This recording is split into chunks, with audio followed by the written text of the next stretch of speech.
Hello everyone, आप सब कैसे हैं। मैं उम्मीद करता हूं कि बहुत अच्छे होंगे और अपनी पढ़ाई को बहुत अच्छे से कर रहे होंगे। मैं आकाश कुमार बढ़ाना आईसीटी वर्चुअल क्लासरूम में आपका बहुत बहुत स्वागत करता हूं मेरे प्यारे बच्चों। जैसा आपको पता है मेरे प्यारे बच्चों, हमारी बेसिकली 12th क्लास है, हिस्ट्री हम लोग देख रहे हैं और हमारा हिस्ट्री में लेसन नंबर 4 चल रहा था और हम यात्रा वृत्तांत को पढ़ रहे थे। और इसी में हम लोग कल आपका बर्नियर, जेवियर, जो भारतीय इतिहासकार अमृतसरियों घूमने के लिए यहाँ पर लोग आए थे, जिन्होंने अपना यात्रा वृत्तांत लिखा है, उन यात्रा वृत्तांत में उन्होंने किस किस प्रकार से भारत को परिपूर्ण रूप से दिखाने का प्रयास किया है, उन सबको हम लोग इसमें देख रहे थे। बाजार, संगीत, संस्कृति, खान पान, इन सब चीजों को बड़े अच्छे से दिखाया गया है और काफी कुछ हम लोग इस लेक्चर में देख चुके थे। एक बार आप जल्दी से रिवीजन कर लीजिए ताकि हम चैप्टर पर आपका आगे बढ़ सकें। दौलताबाद के बाजारों में इस प्रकार की काफी कीमतें थी जो उनके द्वारा तय की जाती थी। क्लियर है? देखिए, देख लें। चलिए तो आगे बढ़ेंगे और आगे बढ़ने से पहले आपको अगर कोई डाउट है, कोई क्वेरी है, कोई प्रश्न है आपका, आप मुझसे पूछ सकते हैं। कोई भी बच्चा किसी भी स्कूल से। तो कल हम काफी इसमें देख चुके थे और हम देख रहे थे एक अधिक जटिल सामाजिक सच्चाई को हमने देख लिया था।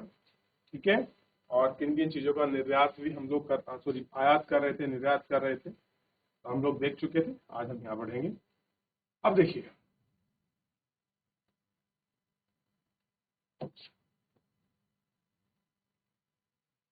सत्रहवीं शताब्दी में जनसंख्या में का लगभग 15% भाग नगरों में रहता है। कह रहे जितनी भी हमारी टोटल पॉपुलेशन है 17वीं शताब्दी में देखोगे तो उसका लगभग 15% लोग नगरों में रह रहे थे। कब? 17वीं शताब्दी में 15% लोग शहरों में रह रहे थे। औसतन उसी समय पश्चिमी यूरोप की नगरीय जनसंख्या अनुपात से अधिक था, यानी कि हमारे यहाँ के लोग शहरों में ज्यादा रह रहे थे, यूरोप में कम थे इतने लोग। बर्नियर मुगल कालीन शहरों को शिविर नगर कहते हैं। जब ये आए आपका कौन? बर्नियर। इन्होंने कहा कि जो मुगलों के जो शहर हैं उनको नगर शिविर कहा, जिससे उनका आशय है कि उन नगरों से जो था कि वे अस्तित्व और बने रहने के लिए राजकीय शिविर पर निर्धन थे। उन्हें विश्वास था कि राजकीय दबाव के आगमन के साथ ही अस्तित्व में आ जाते हैं और वही अधिक चलने जाने के बाद तेजी से पतनोन्मुख हो जाएंगे। उन्होंने यह भी सोचने का सुझाव दिया कि सामाजिक और आर्थिक नींव व्यर्थ नहीं होगी, वे राजकीय प्रशस्त पर आश्रित रहेंगे। स्वामित्व के प्रश्न की तरह ही बर्नियर एक अति सरलीकरण चित्रित प्रस्तुत कर रहा है। वास्तव में सभी के नगर अस्तित्व में थे। केंद्र और केंद्र नगर, बंदरगाह, धार्मिक केंद्र, तीर्थनगर आदि इनका अस्तित्व समृद्ध व्यापारी समुदाय वर्ग का अस्तित्व का सूचक है। कैसा है? इन सबके सूचक हैं, इंडिकेटर हैं कि भाई कहाँ पर प्रोडक्शन सेंटर है, कहाँ पर ट्रेडिंग पॉइंट है, कहाँ पर पोर्ट सिटी है, कहाँ पर कल्चर सिटी है, कहाँ पर लोग तीर्थ के आ रहे हैं। ये पहले ही आस्था और अस्तित्व में आपका पहले ही क्लासिफिकेशन है। व्यापारी अक्सर मजबूत सामुदायिक बंधन के जुड़े होते हैं। वे अपनी जाति और व्यवसाय संस्थान के माध्यम से संगठित रहते हैं।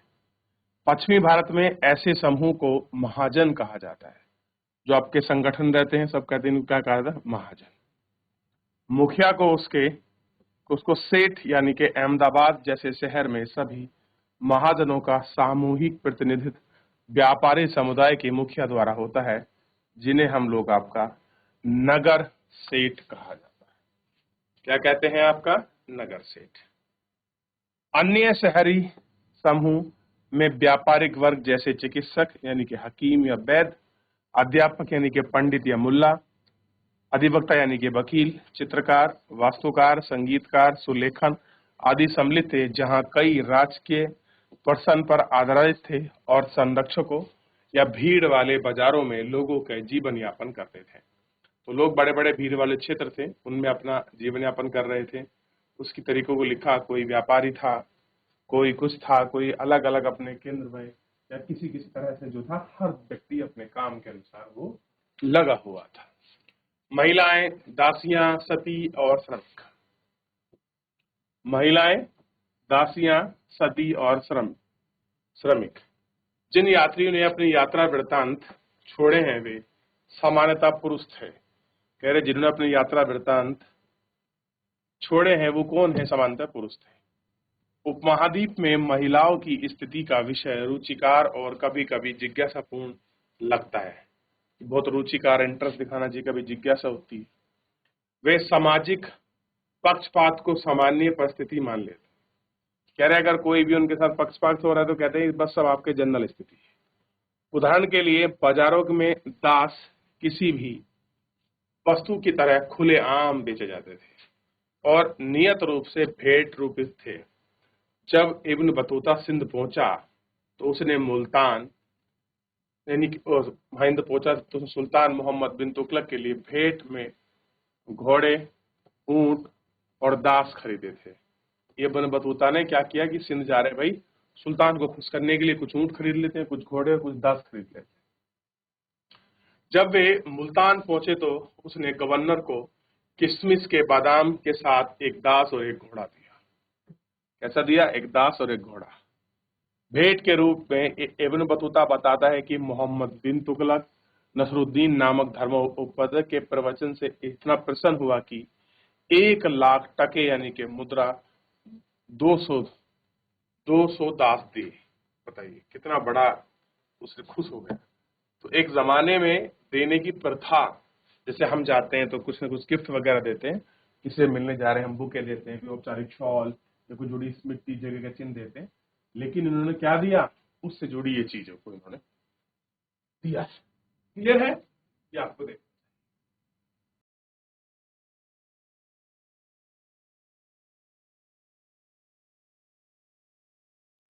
देख लिया।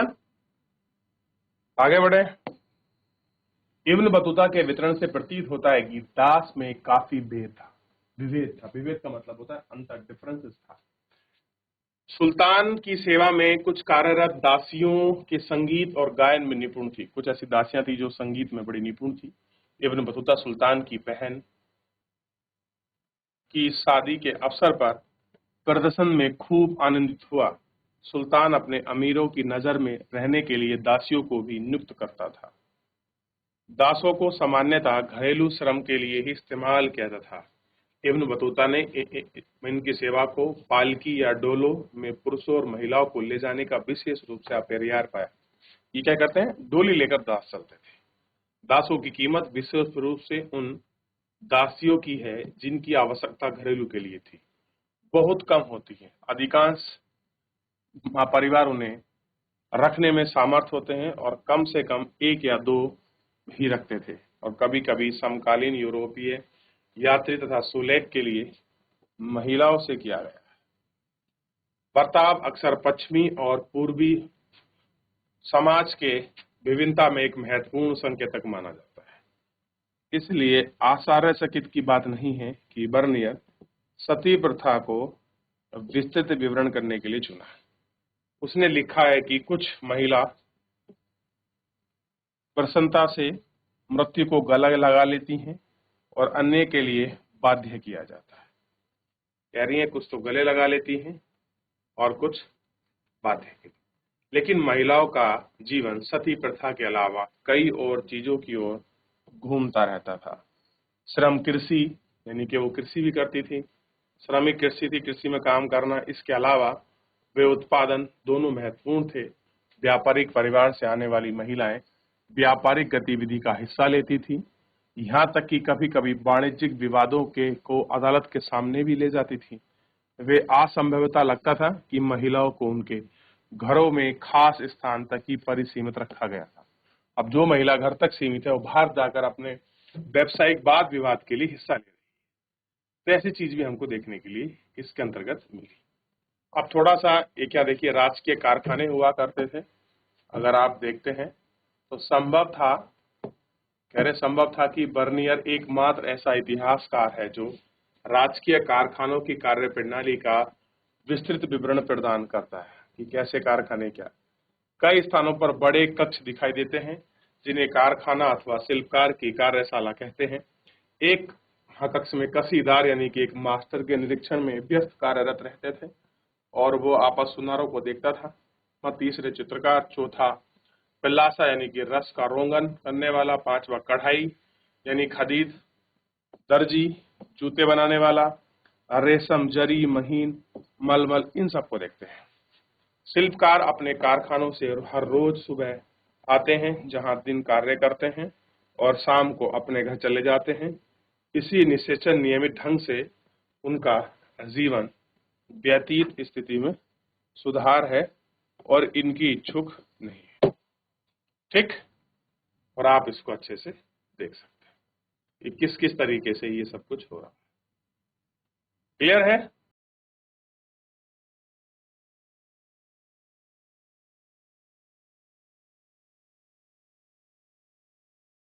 आगे बढ़े, चलिए।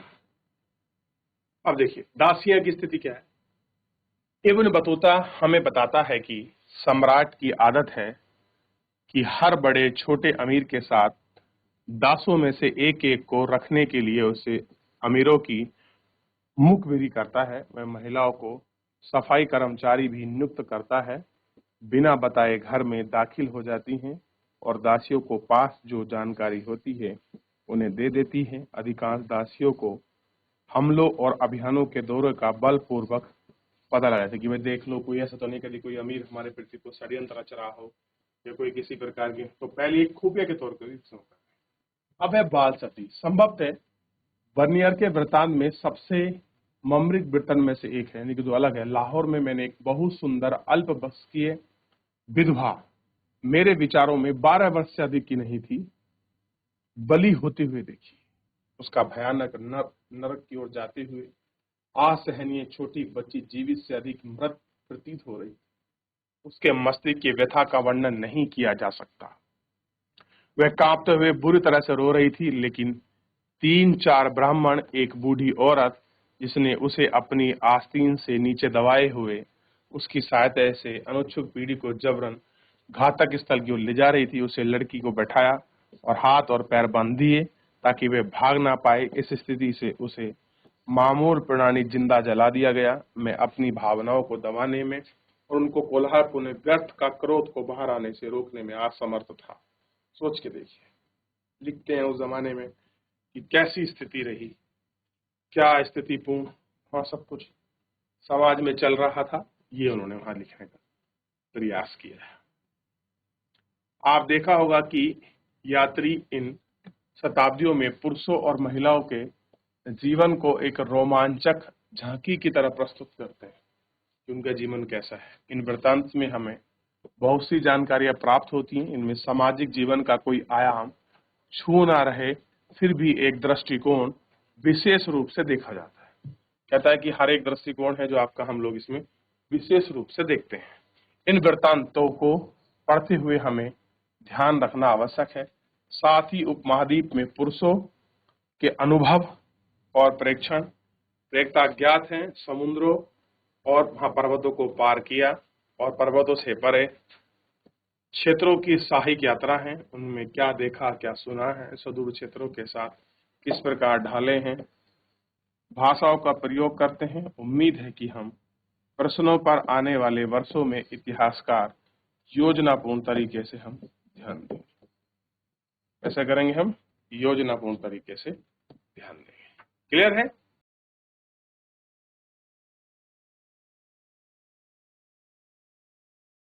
अब देखिए अब क्या होता है इससे आगे।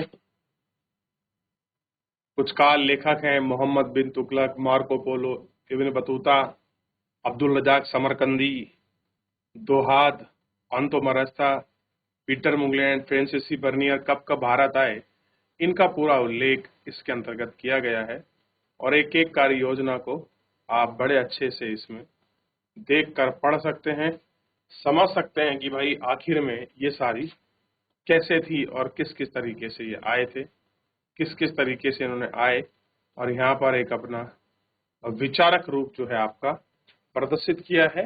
इन सारे विचारक रूपों को हम लोग गौर करके देखेंगे। चलिए आप एक बार पीछे बढ़िए, या तो कोई डाउट है, पीछे कोई क्वेरी है, कोई प्रश्न है किसी प्रकार का, आप जल्दी से इसमें देख लीजिए, अच्छे से पढ़ लीजिए। कोई क्वेरी बनता है, कोई डाउट बनता है, मेरे से पूछ लीजिए। ठीक, तो यहाँ तक कोई डाउट कोई क्वेरी किसी प्रकार का? सती प्रथा, बाल सती से लेकर महिलाओं को श्रमिक, घोड़े और किस किस तरह के वो कार्य में संलग्न थी, इन सभी को हम लोगों को आपको देखना है। देखिए एक बार,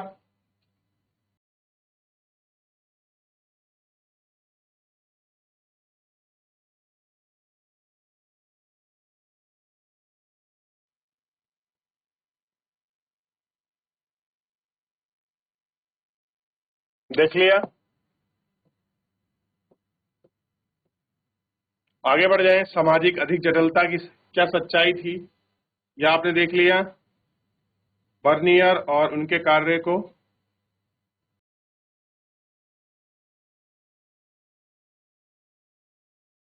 आगे बढ़े, देखा आपने। जब तक कोई डाउट, कोई क्वेरी किसी प्रकार का, पान को लेकर भी आपने पूरी कहानी को पढ़ा कि किस तरह का प्रचलन भारत में था, नारियल का भी लेकर किस तरह से प्रचलन था, इन सारी चीजों को बेटा आपने देख लिया। खेती को लेकर यहाँ के पूरे केंद्र इब्न बतूता ने किस प्रकार से लिखा है कि भारत में अनजाने रूप में किस तरह की खेतियां, किस तरह की चीज थे, तो हर एक चीज को इब्न बतूता ने किस प्रकार से दर्शाया है, यह आपको पता होना चाहिए। क्लियर है? यहां तक कोई डाउट, किसी बच्चे का कोई क्वेरी मेरे प्यारे बच्चों? देख लीजिए बेटा एक बार। चलिए, तो कोई डाउट, कोई क्वेरी नहीं है तो फिलहाल मेरे प्यारे बच्चों, आज का जो हमारा आपका चैप्टर है, हम इस चैप्टर को यहीं विराम करेंगे, यहीं समाप्त करेंगे। मिलते हैं नेक्स्ट लेक्चर में नए चैप्टर के साथ। फिलहाल आज के लिए इतना ही, मिलते हैं नेक्स्ट लेक्चर में। धन्यवाद।